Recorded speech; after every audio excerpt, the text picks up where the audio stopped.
Hello, we're here at the Coach's Spotlight. I'm here with my man, Jelani Allen. He's one of our flag football coaches, also does Frost basketball with us in the years past.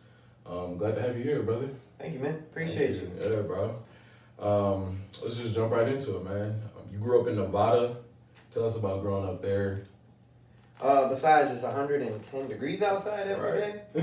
Oh, yeah, man. For me, Nevada was a great experience because I moved from Oakland over to Vegas. My parents thought that was a better school opportunity for me. Okay, got you. So yeah, I moved there when I was around 6. Okay. Went all the way till just before my 8th grade year, Yeah. and then we moved. But yeah, it was Vegas is like not probably the kid place Right. because of it being what it's known to be, Sin Right. City. Yeah. But it does have the schools that like you'll be good. Like I was in, me and my brother were in pretty good programs when it came to school, so can't Okay. complain. I didn't know you. Were you born in Oakland? I was born in Berkeley actually. Okay, I didn't know that. Mom and dad had us between like Hayward and Oakland, basically. Gotcha. Cool, bro. Tell us a little about Jelani as a teenager. I know we were just laughing about it briefly, but Man, Jelani as a teenager, woo, man. Let's see. Where we start. Jelani as a teenager was 4'7", there you go. 108 pounds. Pure muscle. I wish, but we were body fat. We was down below the 7s, but we did not.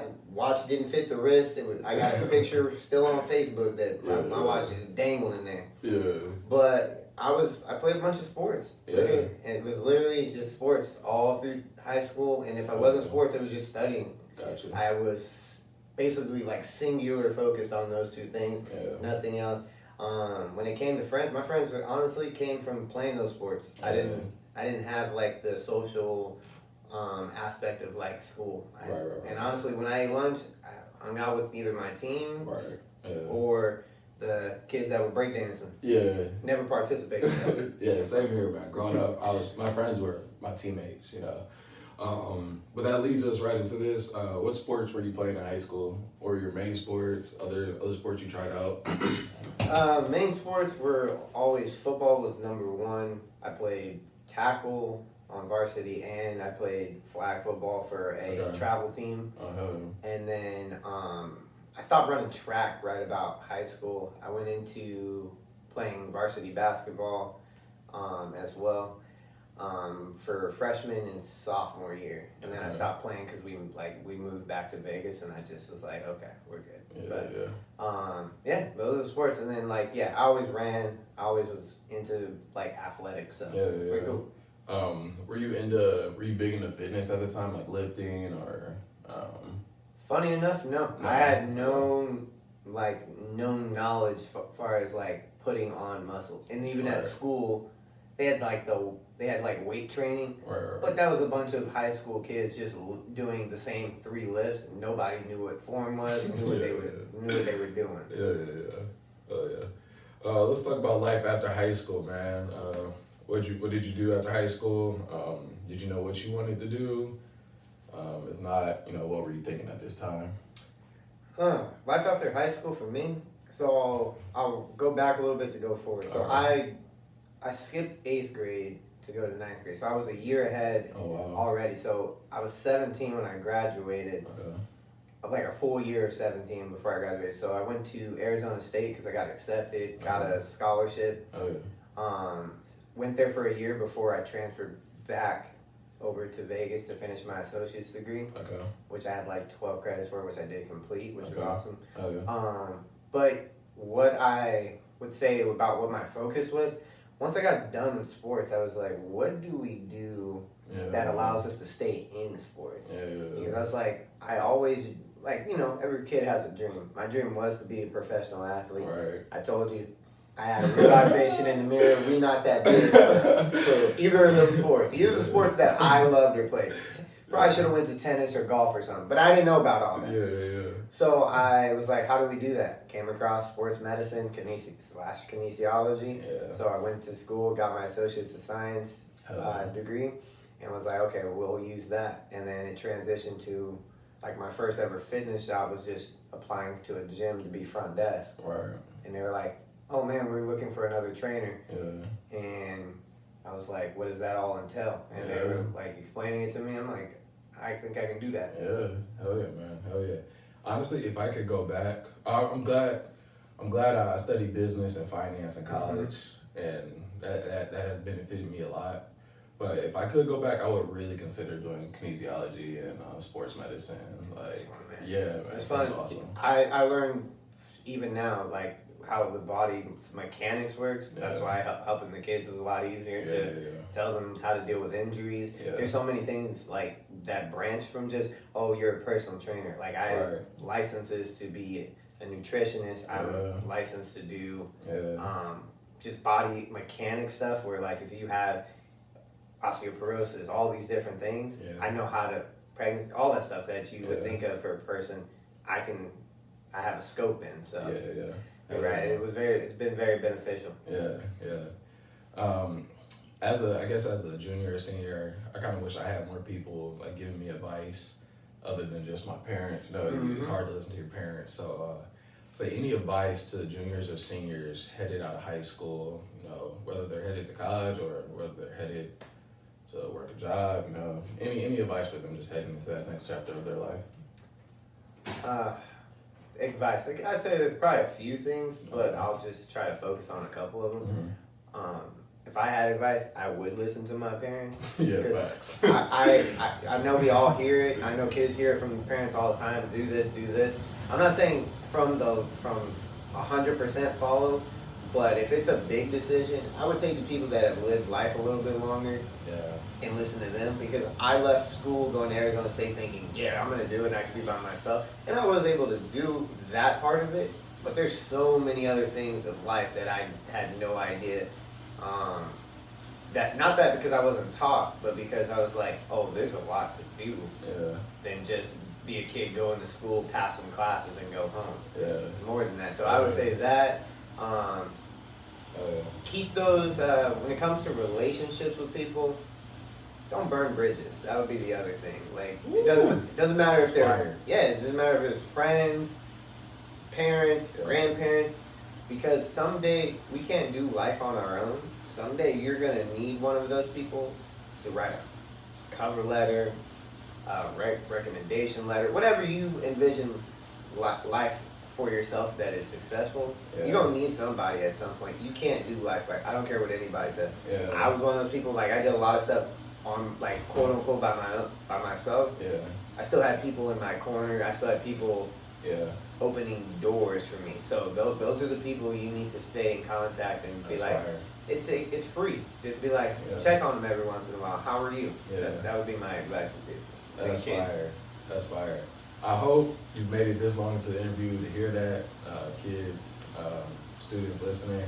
That's great advice, man. So that's awesome. Let's switch lanes a little bit, Ryan. You briefly talked about how you first got into personal training, fitness training. Tell us now, what's your day-to-day look like as a fitness trainer? My day-to-day? Let's see. I start by getting up at 4 o'clock in the morning because my first class is at 6 a.m. Early bird gets the worm, baby.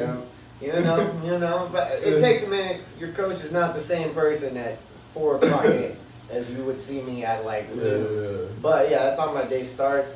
Make the commute like probably just a lot of people here in California. I usually have anywhere between 4 to 5 classes that I like group train anywhere between 8 to 10 people. And then I have personal training clients that are at my job specifically that I coach. And some of them are 2 to 3 days a week. And then when that ends, I still have my own personal clients that come to me outside of my actual gym hours that I train. So my day doesn't even begin to be like over till like 3 o'clock. Then it's from there, kids practices, and then right into games and stuff like that. But that's a normal day for me. Lots of clients, lots of training, but I enjoy all of it. So how are you like how do you get your own like lifting in during? Are you kind of like lifting with your clients, or during the classes? Are you working out with the groups? Like, how do you? Because you're in shape. Like, how do you maintain that? How do you fit in your own workout? You know. Because of the style in which I train, I don't spend 3 hours in the gym weightlifting. So when you're younger, again, when you're junior, senior, you got time to do that kind of stuff. When you're 18, 19, you got time to like, I'm gonna work out for 2 hours. But there's more efficient ways to do it, which I have been learned and been educated on. So my workouts come in between either I use them when I have lunch or between a 30-minute to 45-minute gap from the next person or class. Working. Yeah. And I don't waste time. It's just about efficiency. So one move after another, little to no break, and then just make sure I take care of my body. Like when it comes to eating right foods, not pizza before games. Yeah, man. Hell yeah. I used to have one of my old coaches. He used to get on me a lot just because, like, lots of my friends, like, they would be in the basketball gym. I was always basketball growing up. They would be in the basketball gym for like 4 hours. But he would tell me, he's like, what have those kids, or if I'm hanging out with them, what have you and those kids done in those 4 hours? Like, you haven't done nothing. Like, you could have been in here 1 hour, got in all the work you needed, and got out, and on to your next thing. And then, we would go around, and I hear some students all around the bay do it now too. Like, I was in the gym for 4 hours, It's just like, yeah, what'd you do with that 4 hours? Like, were you on your phone for 30 minutes? Right. Were you just kicking it for another hour? Now, don't get me wrong. I know, like, we hear stories, Kobe Bryant, all these individuals, but they're also, if they're in the gym for 4 hours, they're working out for 4 hours. So it's not. There's a difference between telling your coaches, "Oh, I was in the gym for 3 hours, but I was, texting this person, kicking it here, talking here." Now, if you're working, putting up, because basketball season coming up, thousands of shots, that's what you would need. That's what you need to be doing. Right. Like if you want to call yourself working out for 4 hours, that's what you need to be doing. Right. What else are you up to in your free time? I guess on the weekends, if you have a free night or anything, whatever. What do you like to get into? Honestly, we gotta chill, man. We haven't kicked it. Yeah, man. I just thought about that too, man. We have not. Man, when we actually have a day off from either school, coaching, working, or all of the above. Yeah. Me, I train, honestly. I go and there's a gym in, not this Richmond, the other Richmond, for American Ninja Warrior. So I train that on my free time. Okay. And I like to bring people along who want to just try it out because it's fun. It's always, one of my best friends, he's 70 years old. He's still doing it. 70? 70 years old, still doing it. Better than doing stuff most 20-year-olds would do. So it's an all ages thing that I like to bring people along. Besides that, man, I'm super simple. Like I will find any activity that's outdoors. Yeah. I'm for it. Yeah. Oh yeah. That's a perfect segue, man. Talk about American Ninja Warrior or any other competitions you're doing or have done recently. When did you get started in American Ninja Warrior? I started, funny enough, I started watching when I was probably 12. Right. When I was playing football, I still would watch, and I was like, one of these days, I'm going to compete on that. I don't know when, but I'm going to compete on that. So when I turned 18 and I knew football and all that stuff, I was like, we're probably not going to be playing that much in college. So I was like, the first thing I bought, like as an 18-year-old on my birthday, was a membership to a gym, specifically for that. And then you can read about it, there's articles and stuff people will tell you about, but I trained 7 days a week for anywhere between 2 to 4 hours. During from 18 to 21. Damn. Didn't miss a day. Wow. And still went to school, so it's possible. Okay. And when I was 21, I competed at 5 o'clock in the morning. I was the last person to go. Now the show will tell you I went before that. No, that's not how it works. It's TV. But I competed. I was the youngest finalist in the 10-year history of that show. What? And I made the national finals, which is hosted back in Las Vegas, where obviously I was living, which was nice because I didn't have to go. Everybody else had to fly there. I just had to wake up in my own bed. So then, I did that. Season 9, which was in Kansas City, made the finals. Season 10, made the semifinals. Unfortunately, I basically dislocated my thumb the first night, so I couldn't. The same obstacle I came up against, I could not hold because of just no use of my thumb. Fell in the water, and but I've done a bunch of stuff. I've done bodybuilding competitions just to try it out. That's what I mean. Another advice for kids is like try things. Even if you're not good at it, who cares? It's not considered failing Yeah. Just give it the best effort you can, Yeah, man. and then move on. Yeah. Like, you may like football now, you may like basketball now. You don't know. Try another sport. See, you might even realize you're good at that one. You might be like, oh man, I can play that too. Yeah. So that'd be another thing of advice for kids. Definitely, man. Key thing you said there is like give it your best effort though. Like Best. Yeah. try it 100%. Try it, but put your best foot forward, and give it everything you got. You don't have to live life. And I know people. I don't know if any kids have heard Denzel Washington, some of his speeches. I would listen to those. He talks about one of the most successful people when you consider success in multiple ways. Yeah. And he talks about, like, when you're on your deathbed, do you want to go and be like, man, I wish I did this. Instead of going, I wish I did this, might as well do it while you can. And when you're younger, that's a chance to do it. From high school through basically to your 30s, that's your time you can mess up. Even in 30s, you can still mess up. But like, those are the times to be like, I'm going to try this. It didn't go my way. Yeah. Okay, I'm still here. Like, I'm still here. So nothing physically harmed me, emotionally. I can still do another thing on top of it. Were you just, before flag football season started, were you just doing a competition?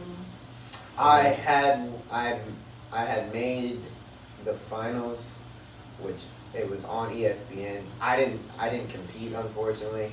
I had a bunch of stuff working training wise between my jobs, and I probably could have, but I also hadn't been training obstacles for the last probably like steadily the last 6 months with just the work schedule. But next year, it was American Ninja Warrior that you made it. Okay. Yeah. All right. Damn, bro. It's fun, man. That's serious, man.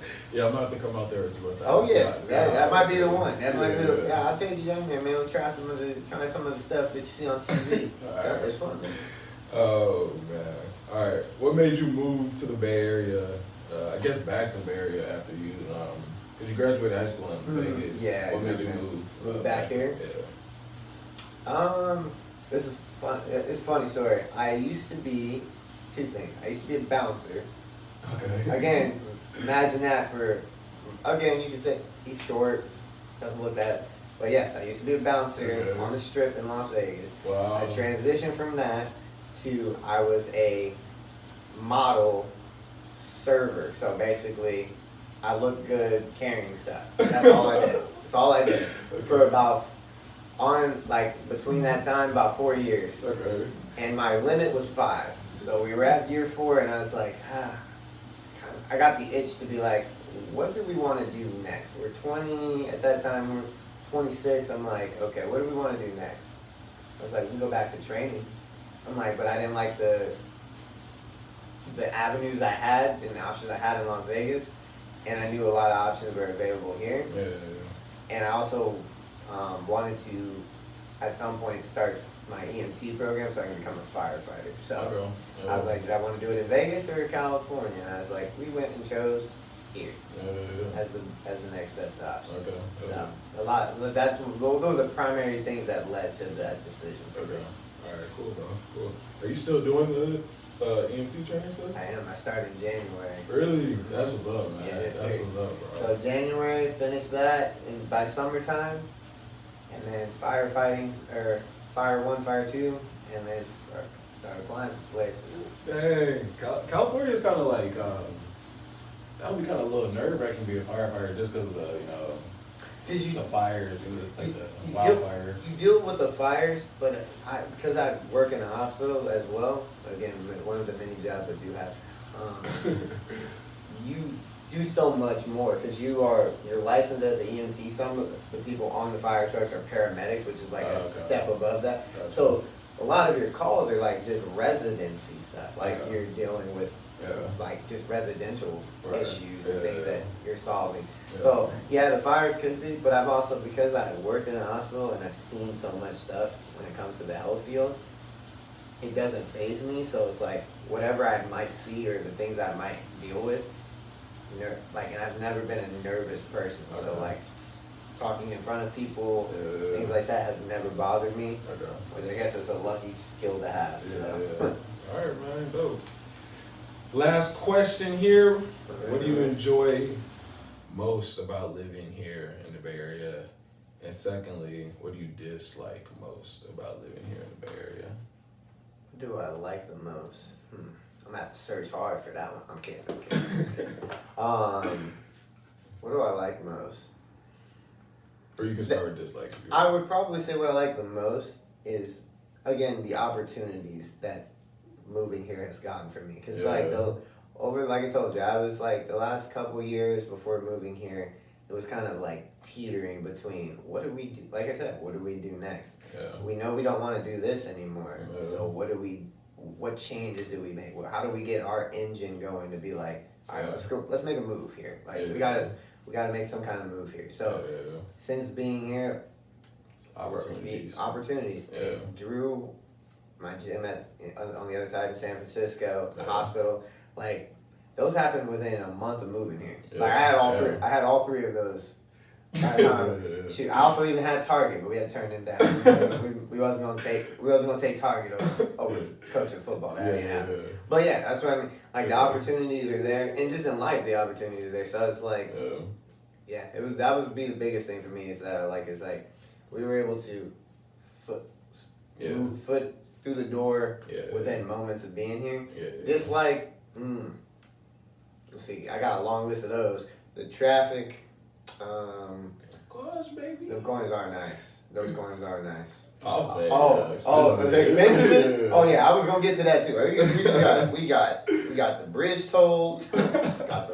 got them parking tickets that they like to get you on. Nice $102. Yeah. So if you think you want to drive, I would just take public transit. Yeah, man. One time I was in the car. I was eating a sandwich in the car. Was writing it up, wasn't he?